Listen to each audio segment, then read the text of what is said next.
உதாரணமாக இப்ப நீ பாவம் செய்வதற்கும் காரணம் தான் இங்க மெயின் முக்கியமான காரணமாக இருந்தது யாரு? உனக்கு பக்கத்தில் உள்ளவர். நீ எதை யோசிக்கணும்? இப்ப நீ பாவத்தை எப்படி தவிர்ப்பது என்பதில் நீ யோசிக்க வேண்டிய பகுதி என்ன தெரியுமா? இவனை எப்படி தவிர்ப்பது, இதுதான் யோசிக்கணும். ஒன்றை புரிந்து கொள்ளுங்கள், பாவத்தை தவிர்ப்பதை விட பாவத்துடைய காரணிகளை தவிர்ப்பது லேசி. பாவத்தை தவிர்க்கிறதுக்கு உங்களுக்கு உள்ளம் பாரமா இருக்குமா? அதை விட மிக இலகுவானது பாவத்துடைய காரணிகளை தவிர்ப்பது. பாவத்துடைய காரணிகளை தவிர்ப்பது. இப்ப அந்த அடிப்படையில் நீங்க எதை யோசிக்கணும்? இவரோட நான் இருக்கிறதா, நான் இன்றைக்கு படுக்கணும் வந்தேன், தூங்கணும்னு வந்தேன், என்ன நடந்தது? எனக்கு இவன் இருந்ததுனால இந்த சிந்தனை என்ன செஞ்சுட்டு எனக்கு போயிட்டு அப்படி என்ற ஒரு மனசு உங்களுக்கு வருதா? நீங்க முதலா இதை எப்படி தவிர்ப்பது, இதை எப்படி தவிர்ப்பது? ஆனா நாங்க அதை எப்போ மட்டும் தெரியுமா யோசிப்போம்? ரூம்ல இருந்து மாத சம்பளத்தில் வளமையா ஒரு 150 ரியால் 180 ரியால் களவு போகுதுன்னா மட்டும்தான் அதை யோசிப்போம். இவனோட இருக்கிறது தான் நம்மளுக்கு பிரச்சனை, 150 போகுதுன்னு மற்ற நேரத்தில் அதை யோசிக்கவே மாட்டோம். விளங்கிட்டா? இது நம்மளோட சிந்தனை. அவங்க அது அவங்களா தந்திக்கிறானா எப்படி மாற்றுவது அப்படின்றாங்க. இனி இப்போ எப்படி மாற்ற ட்ரை பண்ண, இதை யோசிப்பது கிடையாது. அதே போல நம்ம இரவில் ஏதாவது ஆஃபீஸ் வேலை, அந்த வேலையை நம்ம விழிக்கிறோம், ஆஃபீஸுடைய வேலை, ஏதோ ஒரு வேலைக்காக நம்ம என்ன செய்யறோம்? விழித்திருக்கிறோம். இந்த விழித்திருப்பதனால் நம்மளுக்கு என்ன செய்கிறது? இந்த விழிப்பு, இந்த நம்ம இரவுல விழிச்சிருக்கிறது தான் நம்மளை ஒரு இரவு நடுநிசையாக நேரம் செல்ல செல்ல பாவத்தின் பக்கம் கொண்டு செல்கிறதா? நம்ம அந்த வேலை எங்க மாத்திரணும்? இரவில் வேலை இல்லை, இரவில் வேலை இல்லை. இரவில் வேலை இல்லாமல் இதை எப்படி பகலில் செய்து கொள்வது? எப்படி ஆபீஸ் நேரங்களில் என்ன செய்வது? செய்து கொள்வது? எப்படி வேறு ஓய்வு நேரங்களில் இதை செய்து கொள்வது? இதை நீங்க க்ளோஸ் பண்ணீங்கன்னு அது உங்களுக்கு லேசா. நம்ம எப்படி ட்ரை பண்றது தெரியுமா? நம்ம முக்கியமான வேலை செய்யற நேரத்தில் இப்படி தவறுக்கு போயிடுறோமே, அது எப்படி தவிர்ப்பது? எப்படி தவிர்ப்பது? தவிர்க்க இயலாது. இதை தவிர்த்துருங்க. அஸ்பாப் வலா தக்ரபூஹா, நெருங்க வேண்டாம். விளங்கிட்டா? நீங்க இதை தவிர்த்தால் உங்களுக்கு இதை தவிர்க்கிறது லேசு. எது கஷ்டம் தெரியுமா? நீங்க பாவத்தை தவிர்த்தல் என்பது என்னதான் சைத்தான் பாரமாக காட்டுவான். காரணிகளை தவிர்ப்பதை சைத்தான் என்ன செய்ய மாட்டான்? பாரமாக காட்ட மாட்டான். பெண்கள் வீட்டில் ஓய்வாக இருக்கிற நேரங்கள், அது இங்க சவுதி அரேபியாவில் நிறைய ஓய்வுகள் கிடைக்கிறது வாய்ப்புண்டு. இந்த மாதிரி நேரங்கள் அவங்களுடைய சிந்தனை என்ன செய்யும்?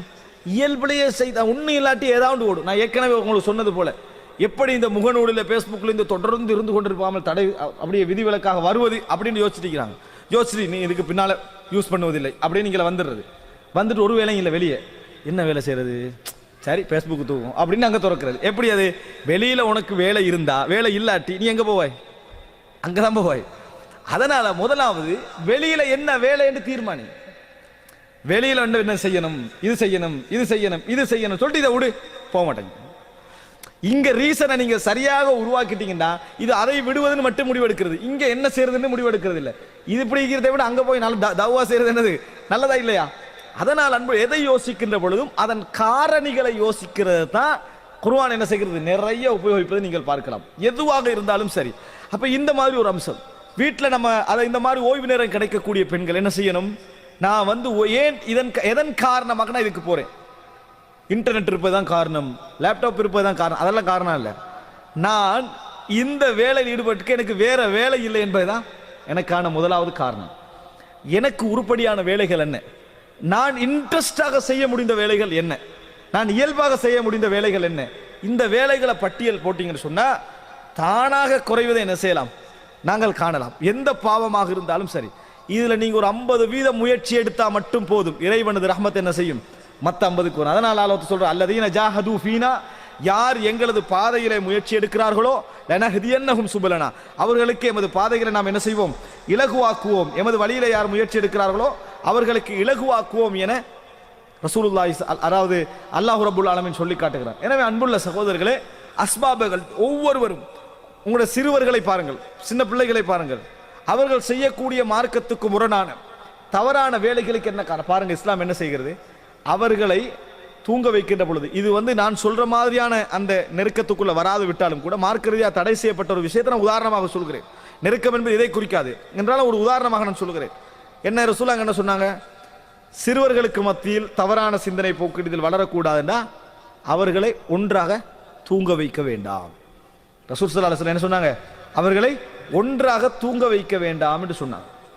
இது ஒன்றாக தூங்க வைக்க வேண்டாம்னு அர்த்தம் என்ன? ஒவ்வொருத்தருக்கும் ஒவ்வொரு ரூம் கொடுங்கன்னு சொல்லல ரசூலுல்லாஹ். அப்படி வழங்கிடக்கூடாது. ஒவ்வொருவருக்கும் ஒவ்வொரு ரூம் கொடுங்க, அவ்வளவுதான். வழங்கிட்டா அப்படி ரசூல் ஸல்லல்லாஹு அலைஹி வஸல்லம் அவர்கள் சொல்லவில்லை. ரசூல் ஸல்லல்லாஹு அலைஹி வஸல்லம் சொன்னதெல்லாம் என்ன தெரியுமா? ஒரு இடத்துல நம்ம தங்க வைக்கிறோமா, ஒரே படுக்கையில் படுக்க வைக்க வேணாம், ஒரே போர்வையில் தூங்க வைக்க வேண்டாம், வேறு வேறு வைங்க அப்படின்னு. சிறுவர்கள்ட்ட இயல்பா அந்த சிந்தனை வராது.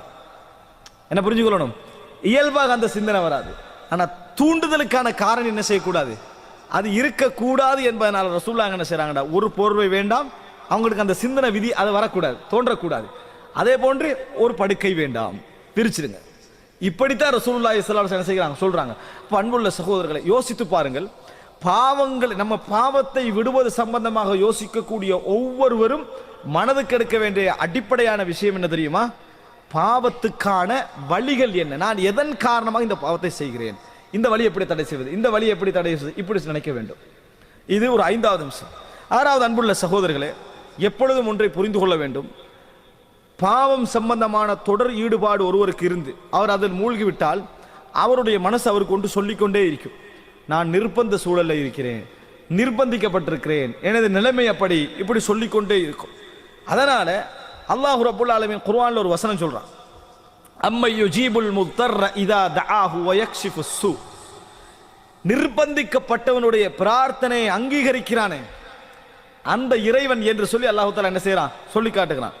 எனவே நாங்க நினைக்க கூட நிர்பந்திக்கப்பட்டது கஷ்டத்தை மட்டும் குறிக்காது. ஒரு மனிதனுடைய உள்ளம் ஷைத்தானோடு போராடி கொண்டே இருக்கிற என்றால் அவன் மிக முக்கியமாக முற்படுத்த வேண்டிய ஒரு மிக முக்கியமான ஒரு அம்சம் என்ன தெரியுமா? துஆ. அல்லாஹ்ட்ட, யா அல்லாஹ் என்னை இந்த பாவத்தை விட்டு தூரமாக்கு, இந்த பாவத்தை விட்டு என்னை தூரமாக்கு, என்னை தூய்மையாக்கு அப்படின்ற துஆ கேட்க வேண்டும். இறைவனிடத்துல நிறைய இந்த துஆக்களை நாம் என்ன செய்யணும், கேட்கணும். பாவத்தை விட்டு தூரமாக்கு என்பது நீங்கள் துஆ கேட்பது மிக பிரதானமான அம்சம். முயற்சியோடு, மாற்றத்தை நோக்கிய எதிர்வோடு நீங்கள் இந்த மாதிரி அதாவது இறைவனிடத்துல பிரார்த்தித்தல் என்பது மிக முக்கியமான ஒரு அம்சம். அதே போன்று சகோதரர்கள், நம்ம புரிந்து கொள்ள வேண்டிய விஷயம் நான் சுருக்கமாக சொல்லிக் கொண்டு போகிறேன். மிக முக்கியமான இன்னொரு அம்சங்கள் ஒன்றுதான் பாவங்களுக்கான வலா தக்ரபுஹா, நெருங்க வேண்டாம் என்ற பகுதியில் அடங்கக்கூடிய இன்னொரு மிக முக்கியமான ஒரு அம்சம் என்னன்னா, நான் அதில் ஆரம்பத்திலே சொல்லியிருக்க வேண்டும். என்ன அம்சம்னு சொன்னால், இந்த மாதிரி ஹலாலான வழிகள் நம்மளை ஹராமான ஒரு வழிக்கு கொண்டு போய் சேர்த்து விடுகிறதா நம்ம தவிர்த்து கொள்ளணும் ஒன்று. அதில் உள்ள ஒரு விஷயம்தான் நெருங்க வேண்டாம், சிந்தனை நெருங்காமல் இருப்பதற்கான ஒரு வழிகளில் ஒன்றுதான் முடிவுகளை யோசிப்பது. இந்த பாவத்துடைய முடிவு ரிசல்ட் என்ன? ரசூல் ஸல்லல்லாஹு அலைஹி வஸல்லம் ஹதீஸை வைத்து நிறைய அறிஞர்கள் சொல்லக்கூடிய ஒரு விளக்கம் பாருங்கள். சுப்ஹானல்லாஹ். ரசூல் ஸல்லல்லாஹு அலைஹி வஸல்லம் ஒரு இளைஞர் வருகிறார். அல்லாஹ்வின் தூதரே, நான் என்னது இதன் லி பிஸ்ஸினா, எனக்கு விபச்சாரத்துக்கு அனுமதி தாருங்கள் அப்படின்னு கேட்டான். சஹாபாக்கள் கோவப்பட்டுட்டாங்க, அவரை கண்டிக்கிற அளவுக்கு போறாங்க. ரசூலுல்லாஹ் என்ன சொன்னாங்க, விடுங்கட்டாங்க. இங்க ரசூல் ஸல்லல்லாஹு அலைஹி வஸல்லம் அவர் ஜினாவை நெருங்காமல் இருக்க செய்த வேலை என்ன? சிந்தனை ரீதியான ஒரு விஷயத்தை செஞ்சாங்க. ரசூலுல்லாஹ் செஞ்சாங்க. ஒன்று, ஹலாலான ரூட்டுக்கள் ஹராமுக்கு போய் அடைவதை தவிர்த்தல். இன்னொன்று என்னென்றா, அவருக்கு ரசூல் ஸல்லல்லாஹு நெருங்காமல் இருப்பதற்கு சிந்தனை ரீதியான ஒரு வழிகாட்டல். என்ன? முடிவை பற்றிய வழிகாட்டல். முடிவை பற்றிய வழிகாட்டல். ரசூல் ஸல்லல்லாஹு அலைஹி வஸல்லம் சொல்றாங்க, அத்துஹிப்புஹு லி உம்மிக், உங்களது தாய்க்கு நீங்கள் இந்த விபச்சாரத்தை விரும்புகிறீர்களா அப்படின்னு கேட்கிறார். லா வலல் நாசு யுஹிப்புனஹும் லி உம்மஹாத்திஹிம், மக்களும் கூட இதை என்ன செய்ய மாட்டார்கள், அது லா இல்லை என்றார். ரசூலுல்லாஹ் சொல்றாங்க, வலன் நாசு யுஹிப்புனஹு லி உம்மஹாத்திஹிம், நீ எப்படி விரும்பவில்லையோ அதுபோல மக்களே என்ன செய்யலை, தங்கள் தாய்க்கு அந்த மாதிரி விபச்சாரம் நடப்பதை விரும்பவில்லை. ரசூலுல்லாஹ் கேட்கிற கேள்வி ஒரு, இன்னும் சொல்ல போனால் அந்த நபருடைய விளக்கத்துக்காக ரசூலுல்லாஹ் அப்படி கேட்கிறாங்க. இல்லைன்னா நபி அவர்கள் இதை மாதிரி ஒரு கேள்வியை ஆரம்பிக்கவே மாட்டாங்க, இந்த மாதிரி வார்த்தை பிரயோகத்தை ரசூலுல்லாஹ் பேசவே மாட்டாங்க. அத்துஹிப்புஹு லி உக்திக், உனது சகோதரிக்கு நீ விரும்புகிறியா இந்த மாதிரி செயல் நடப்பதை? என்ன சொல்றாரு அவரு? லா. ரசூலுல்லாஹ் என்ன சொன்னாங்க, வலன்னாசு யுஹிப்புனஹு லி அகவாத்திஹிம், மக்களும் என்ன செய்ய மாட்டாங்க, தங்கள் சகோதரிக்கு விரும்ப மாட்டாங்க. ஒரு கேள்வியோட முடிக்கல ரசூலுல்லாஹ். பாருங்க, நம்ம சின்ன இந்த பிலோசபி அடிப்படையில் யோசிச்சா என்னது, ஒன்று போகுது 9க்கு, ஒன்று என்னது 9க்கு போது ரசூலுல்லாஹ் தக்ரீர் பண்றாங்க மனசுல. 3வது கேட்கிறாங்க, அத்துஹிப்பு லி அம்மத்திக், உங்களது பெரியம்மாவுக்கு விரும்புறீங்களா அப்படின்னு கேட்டாங்க.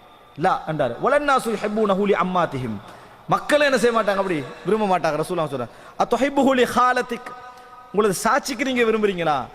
இல்லைன்றாங்களா. வலன்னாசு யுஹிப்புனஹு லி ஹாலாத்திஹிம், ரசூலுல்லாஹ் அப்படி சொல்லிக்கொண்டே போறாங்க. சொல்லி முடிச்சாச்சு.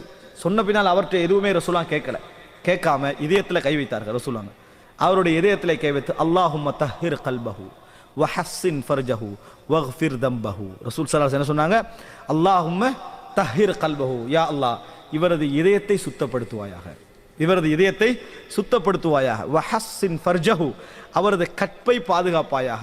வக்ஃபிர் தம்பஹு, அவரது பாவங்களை மன்னித்தருள்வாயாக என்று ரசூலுல்லாஹி ஸல்லல்லாஹு அலைஹி வஸல்லம் அவர்கள் துஆ கேட்டார்கள். இதில் இந்த ஹதீஸை வைத்து நிறைய அறிஞர்கள் சொன்ன ஒரு அருமையான ஒரு விளக்கம் என்ன தெரியுமா? யாரு இந்த விபச்சாரத்தை, இந்த மானக்கேடான விஷயத்தில் ஈடுபடுகிறாரோ அவர் இதனது அசரை தன் குடும்பத்தில் எங்கே ஒரு ரிசல்ட்ல காணுவார். இதை வச்சு என்ன சொல்றாங்கடா, யாரு இந்த மாதிரி விபச்சாரம் என்ற தவறில் ஈடுபடுகிறாரோ அல்லது அதுக்கு நெருங்குற தவறுகளில் ஈடுபடுகிறாரோ அதனுடைய விளைவை தனது குடும்பத்தில் ஒரு இடத்துல என்ன செய்வார், அவர் காணுவார். எப்படி நீ இந்த மாதிரி ஒரு தவறில் ஈடுபட்டாயோ, ஒன்றில் தனது மகனுடைய வழிகேட்டில் அதை காணலாம், ஒன்றில் அல்லாஹ் காப்பாற்றவேன்னு தனது தாயுடைய வழிகேட்டில் அதை என்ன செய்யலாம், காணலாம். அல்லது அது இவருடைய தண்டனை என்ற அர்த்தம் அல்ல, அல்லாஹு தஆலா அவர்கள்ட்ட இந்த ஒரு இயல்பை வெளிப்படுத்தி விடலாம்.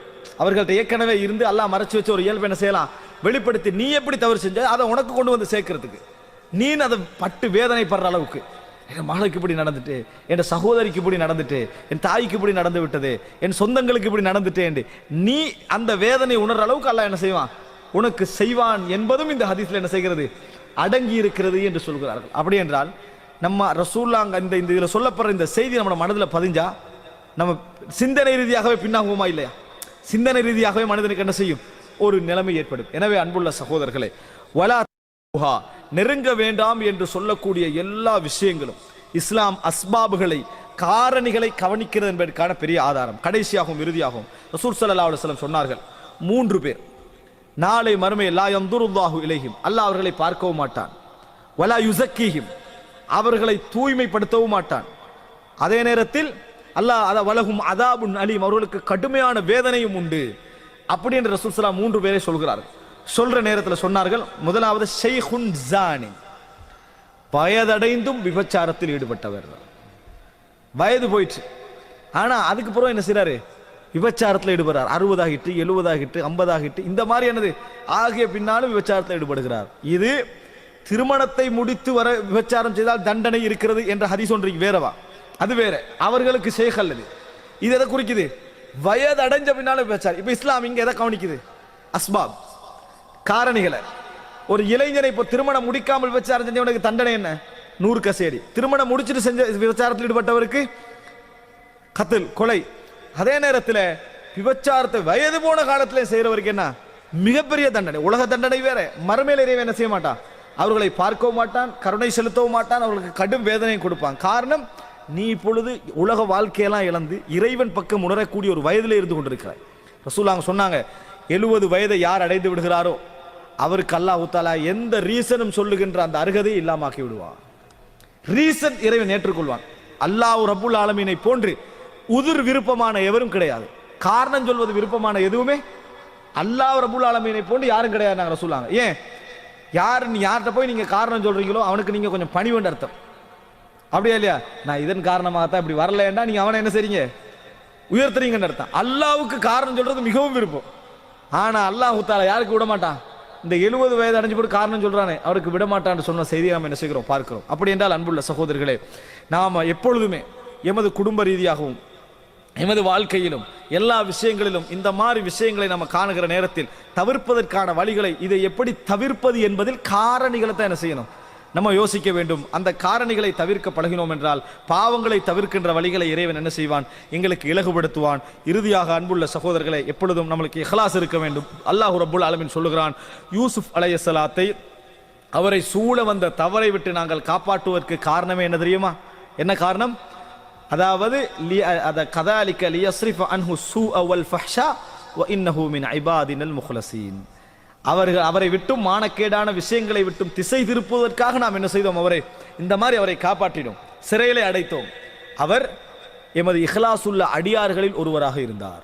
நம்மகிட்ட இஹ்லாஸ் இருந்து இந்த முயற்சிகளில் நாம் ஈடுபடுவோமாக இருந்தால், வலா தக்ரபுஹா, நெருங்க வேண்டாம் என்ற அந்த வசனத்துடைய பிராக்டிக்கல் பிரயோஜனத்தை கண்கூடாக என்ன செய்வோம், நாங்கள் காணுவோம்.